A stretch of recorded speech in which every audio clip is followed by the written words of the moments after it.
And then the next, we look that, yes, in terms of the number, Islamic Bank in Indonesia is the largest in the world, because we have 12 banks, we have 165 rural Islamic bank, we have also 22 unit usaha syariah, but in terms of asset, it's still also small compared to the other bank. For example, here, even for example, here is not recognized is small bank like Maybank Islamic Bank, for example, is more bigger than Muamalat, for example, Muamalat. And the other, for example, Al-Raji Bank from Saudi is far bigger compared to, for example, Bank Syariah Mandiri. So this why most of you, I want to know how many of you have Islamic bank card. Raise hand. Just only 10, yeah?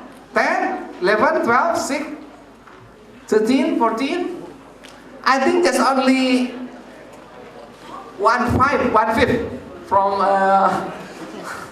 this student here has Islamic card.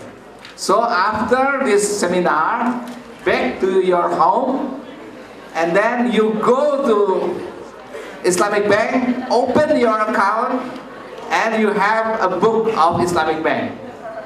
If you want, Indonesia is the biggest Islamic economic in Indonesia.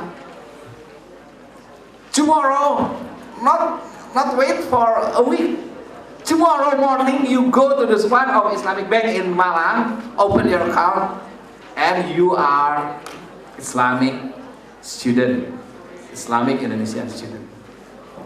Maybe here is not non-Muslim, yeah, but non-Muslim also is open opportunity to open account in Islamic Bank, because Islamic Bank is rahmatan lil alamin. It means that open for everybody, open, not only for Muslim. Yeah. Okay. Next slide. Challenge and opportunity. Actually, the challenge we face in Indonesia is literacy rate. Yeah, because based on our data, only less than 20% of Indonesian people understand about Islamic finance. And the other one is about I think human resource development also, yeah, is one of the challenge. How to develop Islamic bankers, Islamic economists, Islamic investor is also is challenge. But there is some opportunities. For example, is demographic bonus, for example.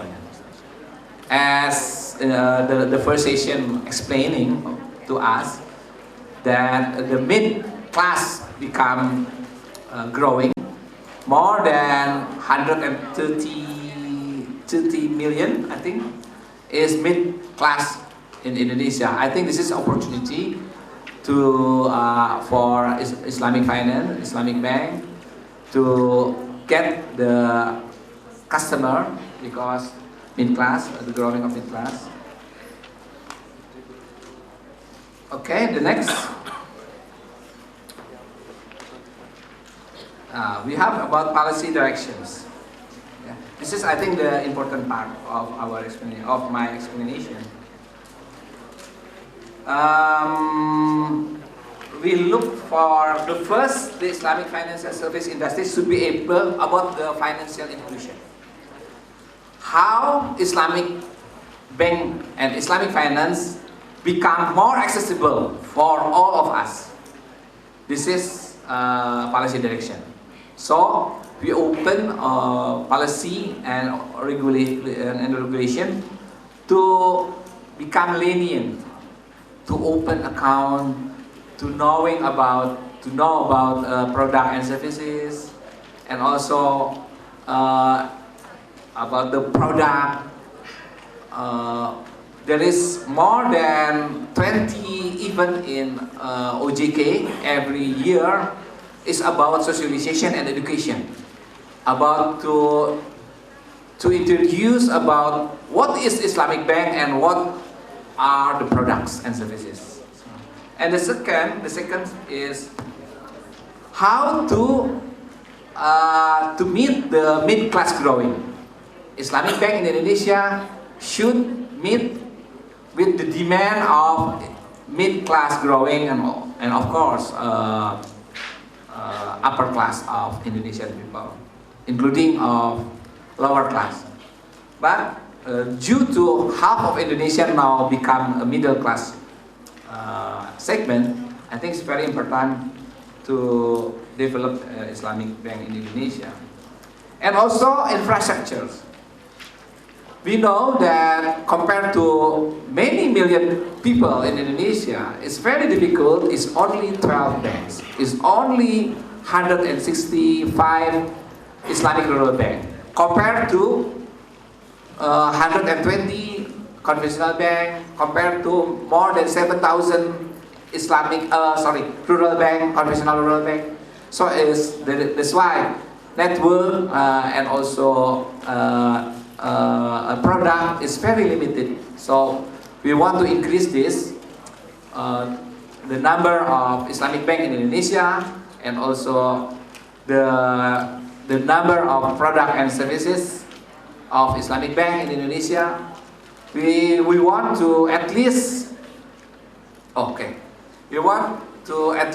develop 25 to 30 Islamic bank. I think is good, yeah, in the next 5 years to meet the demand of Indonesian people.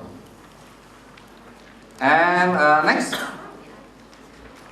so to answer the challenge and the prospect of Islamic banking in Indonesia, we have roadmap of Indonesian Islamic banking. Okay.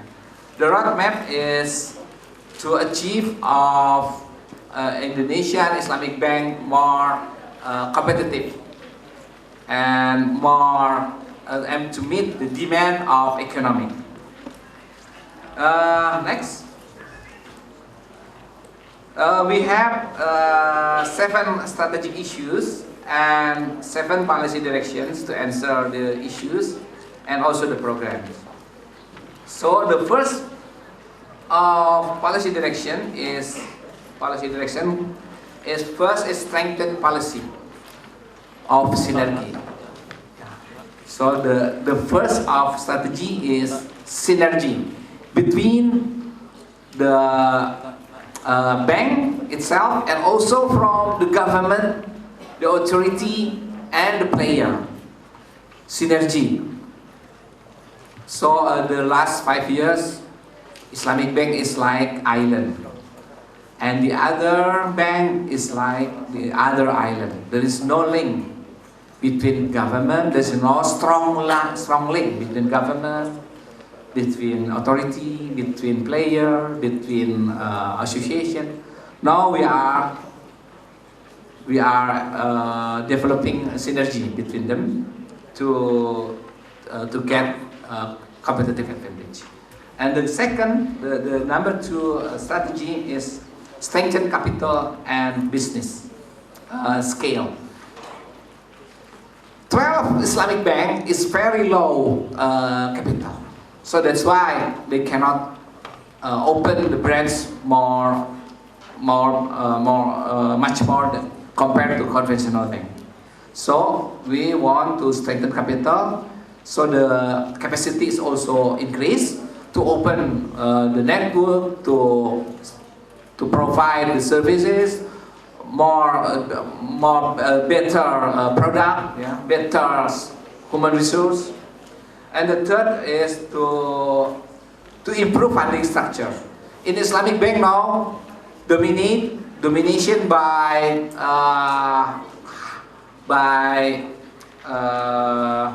deposito, you know, by deposit, time deposit. It means that Islamic bank is high cost, so we want to saving structure to change, dominate by saving or tabungan. Because if dominate by saving or tabungan, it means that Islamic bank become a cheaper cost. Yeah, it's become low cost industry. And fourth is improved service quality.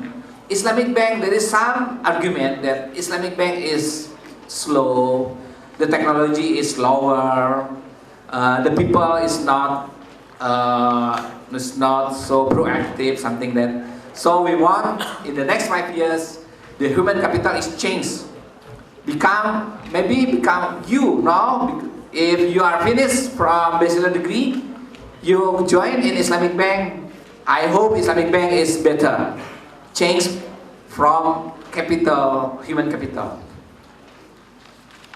and also improve quality of technology. So there is no reason for Islamic bank. There is no mobile phone. There is no internet banking, for example. All Islamic bank within 5 years should provide the high level of technology to meet the demand of customers. And the sixth is enhancement of public literacy. We will increase about socialization and education to people about Islamic banking, and then people we're targeting that all university, we want to visit all university to conduct seminar, workshop, and any other activities in the target to increase the understanding of Islamic economic and Islamic finance. And the last is strengthen harmonized regulation. And of course, internally, OJK and Bank Indonesia also strengthen and harmonize our internal regulation to make better supervisory activities, to make better regulatory product, to make better good governance. So this is will hand in hand between authority and government and the player and Islamic banker, hand in hand to be creating Indonesian Islamic financial robust Islamic banking industry. We are together to create the sound Islamic banking finance, Islamic industry, Islamic financial industry, and hopefully in the next 5 years we are the same level with Malaysia, with Bahrain, with other countries that already advanced compared to us. Wassalamualaikum warahmatullahi wabarakatuh.